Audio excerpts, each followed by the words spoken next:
নিজের সন্তানের জন্য সোকল্ড বাবা প্রয়োজন নেই উল্লেখ করে চিত্রনায়িকা পরিমণি বলেছেন, একজন মা দিনের শুরু থেকে শেষ পর্যন্ত কী করেন তা ভাবনার বাইরে। যারা প্রকৃত বাবা তারা সন্তানের জন্য সব করেন, সব আগলে রাখেন। কিন্তু আমার সন্তানের জন্য এমন সোকল্ড বাবা প্রয়োজন নেই। ঢালিউডের আলোচিত দুই তারকা পরিমণি ও শরীফুল রাজের ডিভোর্স হয়েছে বেশ কিছুদিন হল। সন্তান জন্মলাভের 1 বছর পরই বিচ্ছেদের পথে হাঁটেন তারা।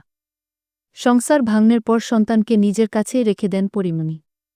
ছেলের দেখভালের দায়িত্বও নিজ হাতে তুলে নেন তিনি। অন্যদিকে রাজকে বিভিন্ন সময়ে ব্যস্ত দেখা যায় তার অভিনয় জীবন নিয়ে। পরিমণি নিজের ফেসবুক পোস্টে আরও লেখেন, রাত জাগা আর নির্ঘুম রাত, মোটেও এক না শোনা। মা হয়ে দেখো শুধু। বাচ্চার গায়ে একটা মশার কামড়ও নিতে পারবা না, আর সেখানে বাচ্চার 104 জ্বর তো মায়ের দম বন্ধ হয়ে থাকার মতন। তার উপর একা মা হয়ে বাচ্চার এই ফেস নেয়া যায় না। তিনি লেখেন, রাত জেগে বন্ধুরা, পার্টি, আড্ডা, লং ড্রাইভ অথবা র্যান্ডম ফেসবুক স্ক্রলে লেপ্টে থাকা সবই উপভোগ্য। শুধু বিষাদ লাগে এই বাধ্য হয়ে থাকা দায়িত্বের বেড়াজাল, তাই না? কাদের লাগে জানেন? যারা সুযোগ বুঝে বাচ্চার সাথে কয়েক সেকেন্ড ভিডিও রেকর্ডে মিথ্যা ইমোশন শেয়ার করে সোশ্যালে। শুধু মায়েদেরই এসব বিষাদ লাগে না।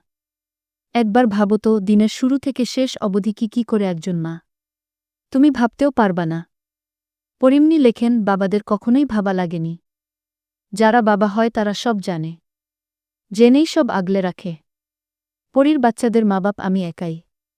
কারণ ওরা এটাই বুঝে বুঝে বড় হচ্ছে। আমাকে বুঝ দেয়ার মতন তোমার কিচ্ছু নেই সোনা জীবনে, আর আমি সব মাফ করলেও আজীবন আমার এই ঘৃণায় তোমাকে বাঁচতে হবে। ভোরের সুর নিউজ, সিলেট, বাংলাদেশ।